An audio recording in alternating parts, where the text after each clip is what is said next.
Usapang tablet tayo guys today, and I have here is one new tablet na nilabas ni OPPO, and it's called the OPPO Pad Air. So kita natin, it's a very simple box dito, and I believe that quite like naman tong tablet na ito. And so, simulan muna natin with a quick unboxing.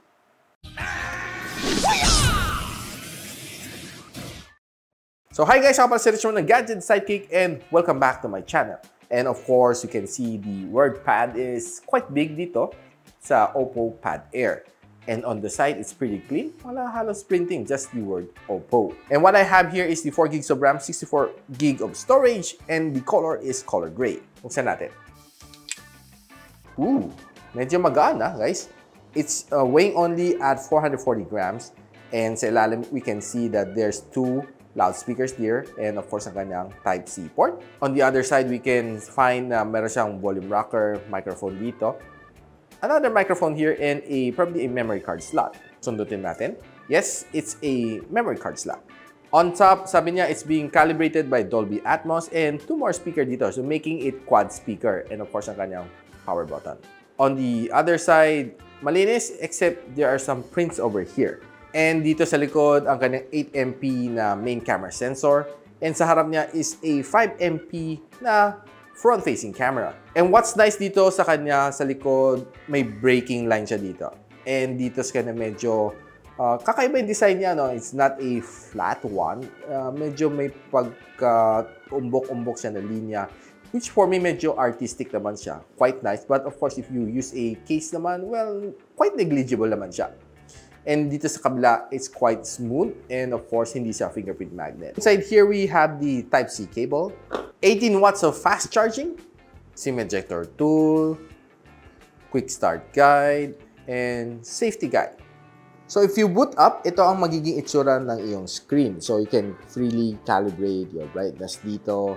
And ang kanyang maximum brightness dito is a 360 nits. So this tablet can display up to 2K display, and it's an IPS LCD with 10.36 inch ang kanyang size ng screen. And it also has an 81% screen to body ratio, and makita natin ang kanyang bezel is quite symmetrical. And itong tablet ito is running ColorOS 12 inside Android 12. So expect natin smooth ang user experience dito dahil maganda talaga ang ColorOS 12. So checking some settings dito sa kanya display, I can say na pwede ka mag-calibrate ng screen color mode. So you either go for a little bit cooler or you go for a little bit warmer. Depende sa inyo. But ako, I'll stick to default mode para mas okay. And dito, easily makakalibrate natin into dark mode. Ganito kabilis lang mag-change to dark mode dito sa tablet na ito. And there's some special features like digital well-being and parental controls which would come in handy lalo na kung pinapagamit mo ito kay bunso. Na itong tablet na ito is being powered by the ever-favorite Snapdragon 680 na medyo maraming companies na gumagamit ng processor na ito. Probably sobrang flooded Finland ni Qualcomm ng chip na ito, no? And they're selling it a little bit cheaply sa mga smartphone manufacturer. Kaya pansin natin, no? Itong quarter na ito, ang dami naglabasan ng 680. I don't know why, pero yun lang aking theory. Na sobrang overproduction na lang sila. So checking the score, this is quite a norm score para sa Qualcomm Snapdragon 680. And these are the breakdown scores na makita natin. Checking DR info, nakuha naman sila ng level 1 sa Wi-Fi security level. So, meaning this one can watch HD sa Netflix and of course, your other online favorite na streaming apps. So, tinry ko naman manood ng videos dito sa tablet na ito. I was able to enjoy 2K display, smooth na smooth. Ang ganda kanyang transition. The colors are nice, punchy. But of course, don't expect it to perform like an AMOLED display. But I can say na maganda manood ng videos dito, mag-binge watch kayo dito, okay na okay. Sobrang panalo siya dito.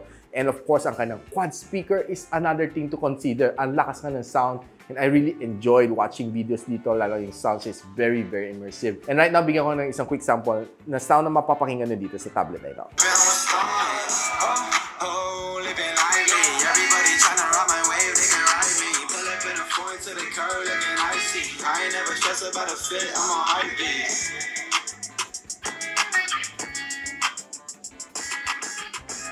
So I've played a lot of songs dito, listening to YouTube Music, sa Spotify, and even playing games. I can say, okay, I love the sound quality and tuned by Dolby Atmos, definitely is good. But of course, if you want a more personalized na sound, you can always use your favorite TWS. Ito kay Oppo, I would suggest you try to use the Oppo Enco Air 2 Pro. It's probably one of the better na TWS na may noise cancelling mic and of course, transparency mode na gustong-gusto ko.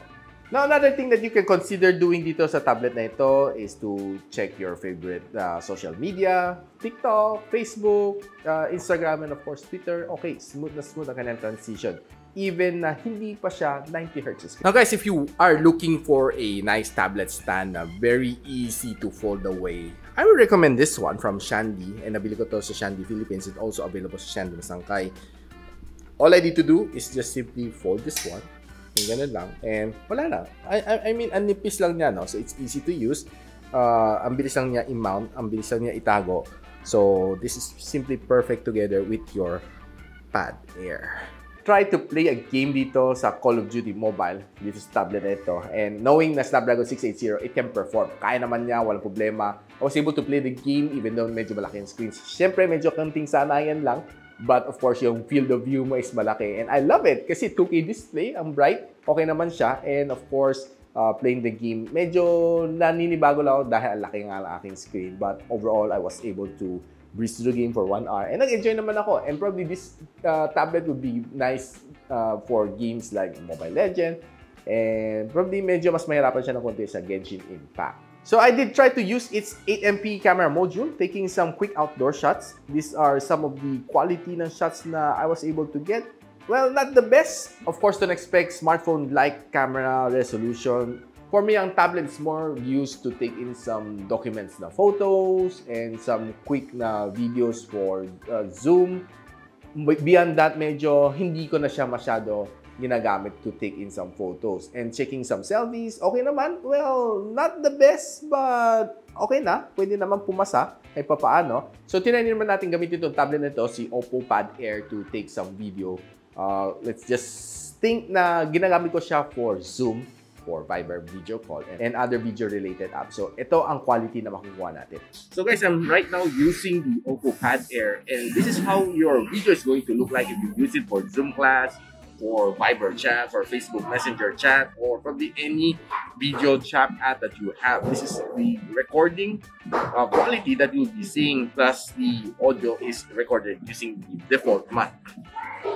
So guys, after using this tablet for quite a few weeks already here sa aking channel, use it for Word documents, watching videos, playing games, I can say okay na okay siya. And I was really happy with it. And itong tablet na ito, having a 7,100 mAh battery can last me more or less kulang-kulang 1 whole day on normal usage. But kung medyo heavy ka lang talaga, no, lagi naka-on yung screen, I can say na probably less than a day kailangan mo na mag-charge. Kasi medyo malaki ang screen, medyo malaki consumption, especially when you watch a lot of videos and play some games. This one can probably last you for from 8 up to 3 siguro, kaya pa naman niya. And charging this tablet from 10 to 100 takes me around 2 hours and 15 minutes para makomplete ang full cycle. Not so bad. This tablet comes in 2 color, either go for the gray or the silver color. And ang color na hawak ko is definitely the gray. I think it's the better choice. And right now, the OPPO Pad Air is retailing at 13,999. Check it out on my description box below. And if you like this video, don't forget to like, subscribe, and of course, click nyo ang bell icon para hindi nyo ma-miss mga future uploads dito sa aking channel. And so, ako pala si Richman and you're watching Gadget Sidekick. Watcha!